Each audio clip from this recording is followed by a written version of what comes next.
Now let's look at Makif. How does Makif affect the Makabel? Is it even a Makabel? If there's a dictator and you have to listen, are you a Makabel or a victim?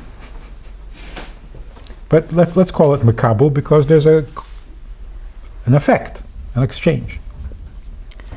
When a dictator has an effect, it's because you cannot disagree. He doesn't have to convince you. You can't disagree. It's his house, it's his football, it's his game, he's the balabos. Either you do it his way or go home. It's not a question of do you agree. You can't not agree. You don't have that kind of authority to offer an opinion. So whatever he says, that's it. That's how Rotzen works on the rest of the system. When you really want something, your seichel doesn't count. Your midas don't count. Your habits don't count. Everything is overruled. When you really want something, your body doesn't count. I have a famous story about a guy who was trying to get away from a fire, and he crawled through a little crack in a wall, in a stone wall. When he came back after the fire, he took a look. There is no way that this body can physically fit through that crack. His bones shrunk in order to get away from the fire. His rotzen was so strong that it overruled the nature of a bone. He said, we're getting out of here. If you have to fit through that crack, you're going to fit through that crack. And it did. So the effect that rotzen has is that it does not entertain anybody else's opinion. The mind would say, no, I don't think we can fit through that crack. And the heart would say, I'm afraid. What if I get stuck in the crack? And the body says, too small for me. The rotzen says, I don't care, we're going. And everybody listens because that's called an effect from a distance. You are so insignificant. You don't count at all. So you have no choice but to listen. So that feeling of smallness, that feeling of insignificance, moves you to behave, to do what the rotzen says. That's the effect of a dictator.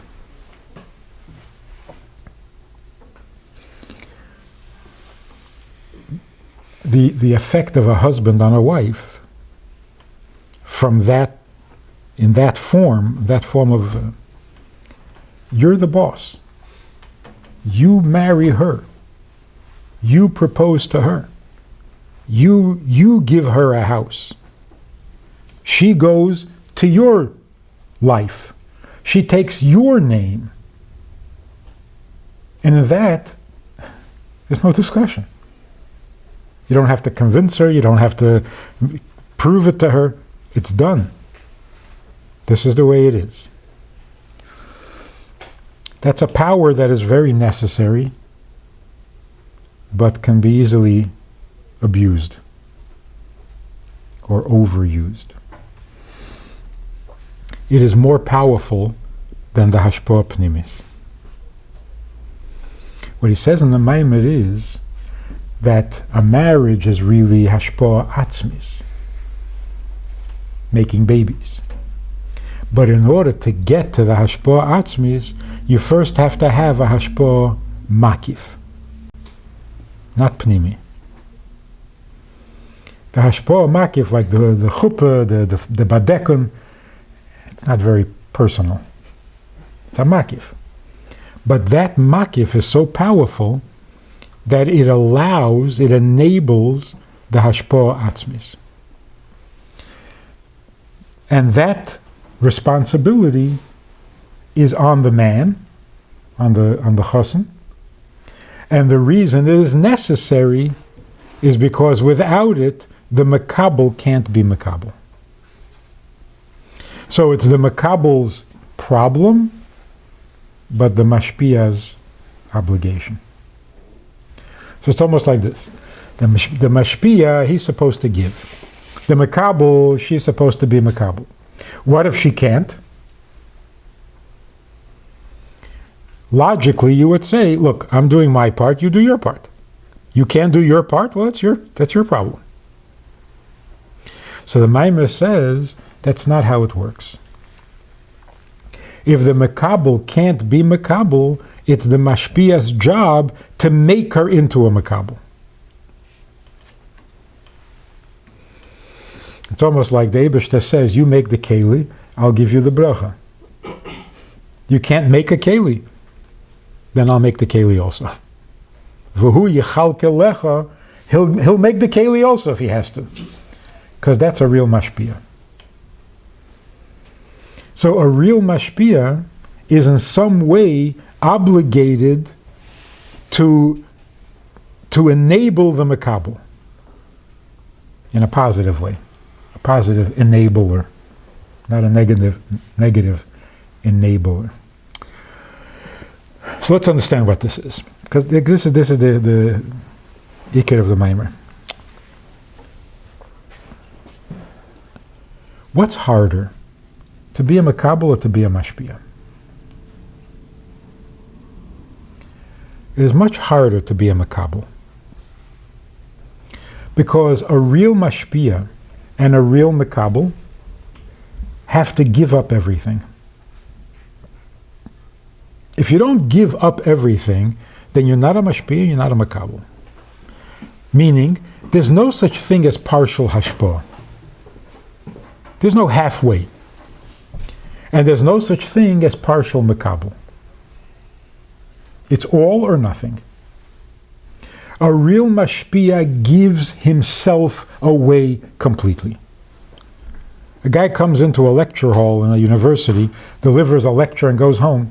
That's not a Mashpia. Because he's not giving himself.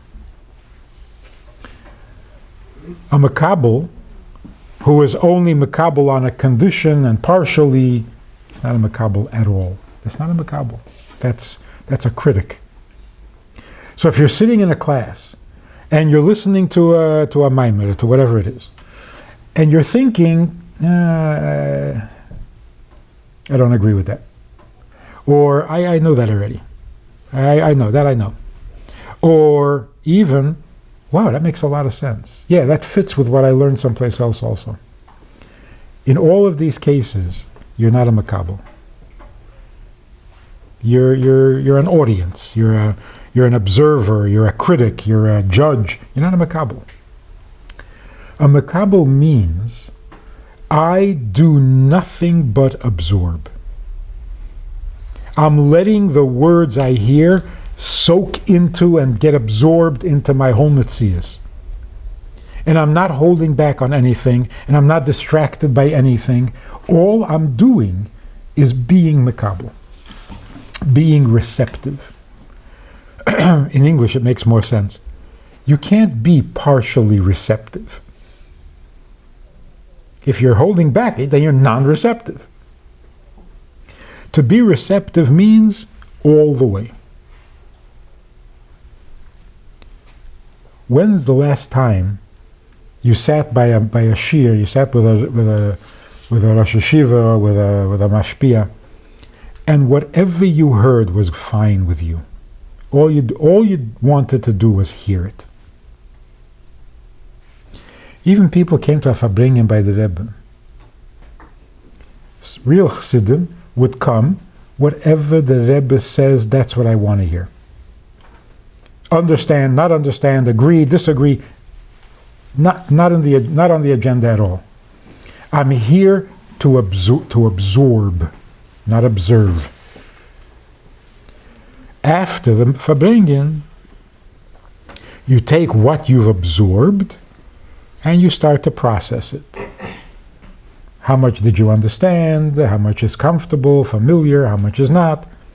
But while you're being Makabel, that's all you do. How do you do that?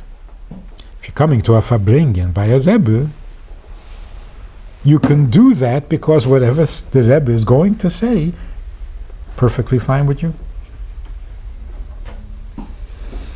I went once on Simchas Torah on a talucha, I think the Borough Park, and we came into the shul, and there was this Rebbe, and he was carrying on, busy being a Rebbe, and they were dancing the hakafas. So I'm standing off to a side and I'm observing, He comes around on the hakafa, and he has this siddur, and he looks up at me and he says, Yedaya machshuvois haishiana. He says, I know what you're thinking, you watch it. I'm thinking, is this really a Rebbe? Is he really, what's going on here? What has he got to offer? In such a circumstance, I can't be makabel from him. Because I'm not sure what I'm dealing with. Come to the Rebbe by Fabrengia. What do you care what the Rebbe says? Whatever he says is fine. So you're there completely at ease and able to just absorb whatever is being said. And also, you're not going to be tested afterwards. So you don't have to worry how much you understand or not. You absorb. That's called being a student. And most people go through 15 years of schooling and they weren't a student even for a minute.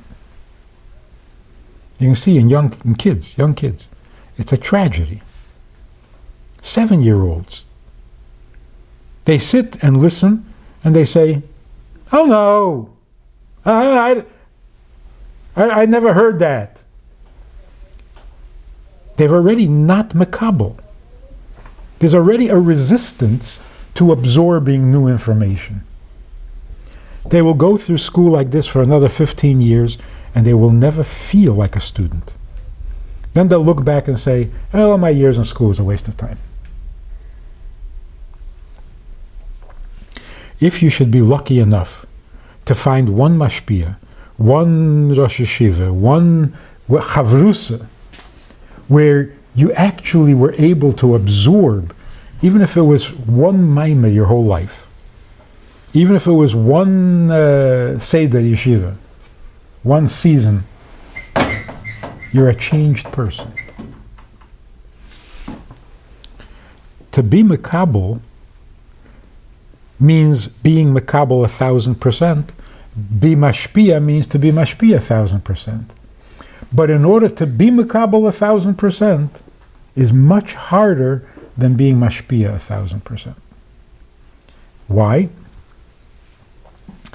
If the mashpia discovers that the makabel wasn't really listening, doesn't really care, it would devastate him because he's a real mashpia. A mashpia whose makabel doesn't get it feels terribly frustrated, disillusioned. Like most malamdim, after 40 years of being malamdim, they'll say, I don't know what I accomplished, I don't know. They need to hear from the students what they accomplished, otherwise they're empty, they talk their heart out and they got nothing left. But it's not nearly as devastating, as painful, as scary, as a makabel who was makabel 1,000% and then found out that the teacher, the melamed, whoever it was, wasn't telling him the truth. Gave him the wrong information. This wrong information he absorbed into every pore and every cell of his existence. This is devastating. That's why a woman is always more vulnerable than the man. That's why a woman always has to be more protected than a man. This one feminist asked me, why does Torah treat women like invalids? Protect her from this, protect her from that. What are we all incapable of taking care of ourselves? I said, no, if you don't want to be a woman, then you don't need any help. She's saying, look, I can run my own business. I can carry my own bags. I can open cans also. Yeah, of course. But if you try to be a woman, then we need to help you. Because to be a woman means to be makabel, to be so vulnerable. This you need help. And we need to be sensitive. Or just in very, very practical. If you're going to have 7 children and run the home and be in a Chabad house, well, of course somebody has to have Rachmanis on you. You don't have children, you don't take care of a home, and you run a business. Because you run it yourself. I'm not going to have any Rachmanis for you. Because then you don't need it. But if you really want to fulfill the role of a woman, nobody can say, you're on your own, go ahead and do it. It's an impossible job. So the husband becomes responsible for the woman's capacity for being makabel. In the Maamar it says that the kiruv, Makif, Chassanim, gives the makabel koyach to be makabel. What kind of koyach do you need to be makabel? You're not doing anything. Just sit back, relax, and leave the driving to us. So what kind of koyach does a woman need to be a woman? In this case, koyach means confidence. To be able to be that kind of makabel, you need a lot of confidence.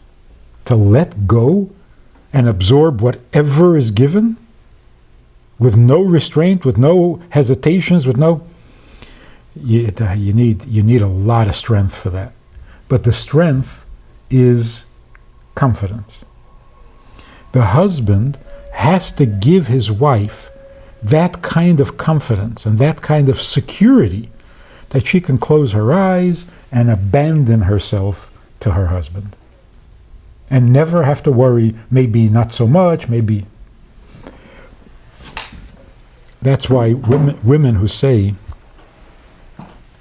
when I get married, I don't want to get pregnant right away.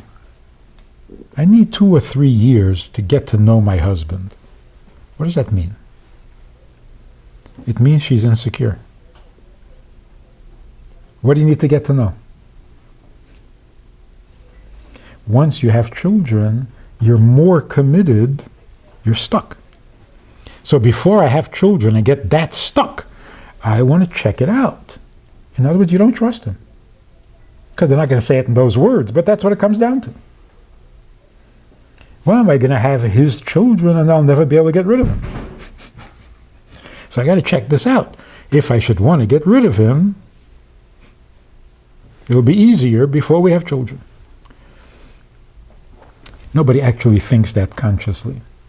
They say, no, I just want to have some time together.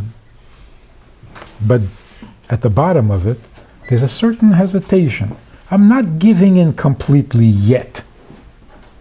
Give me a few years before I surrender completely. So,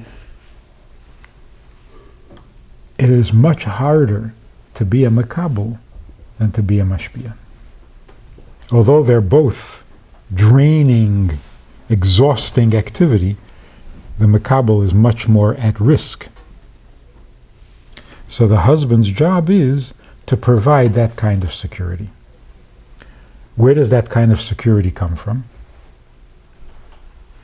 What's powerful enough to provide that security?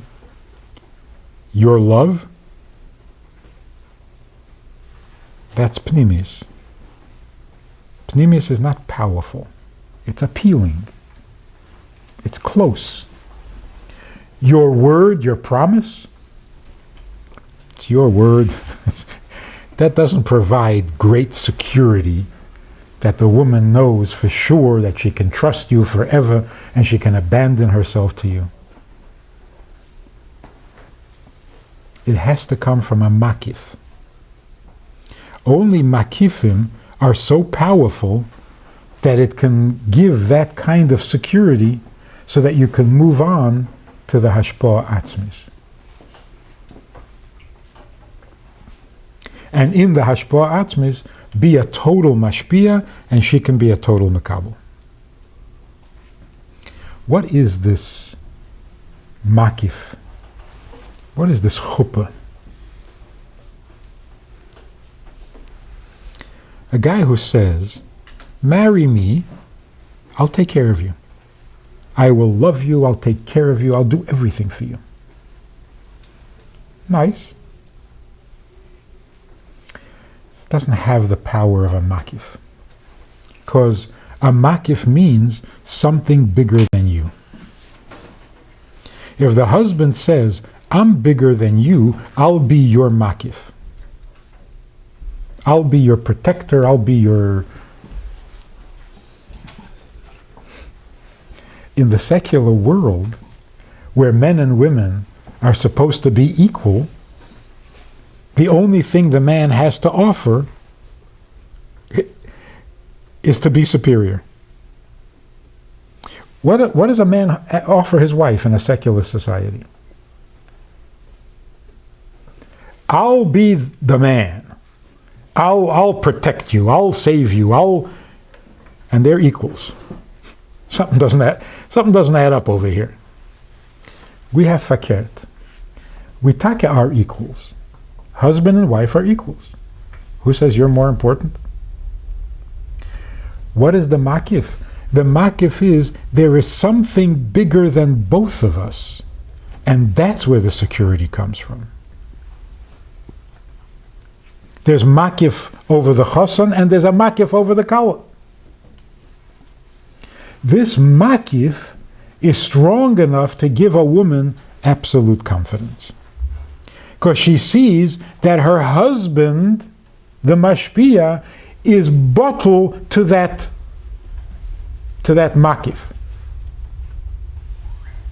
So what is a Jewish chasana? A man comes and says, I don't have to be in such nigla terms, a man comes and says, listen, I have a chiyuv, I have a mitzvah, I have to be married, so marry me and we'll do the mitzvah together. In other words, the husband is also humbled by the mitzvah, by the Eibishter. The Eibishter told me to get married, I have to get married. So I'm not the boss. It's not my choice. It's not my decision. It's something bigger than me.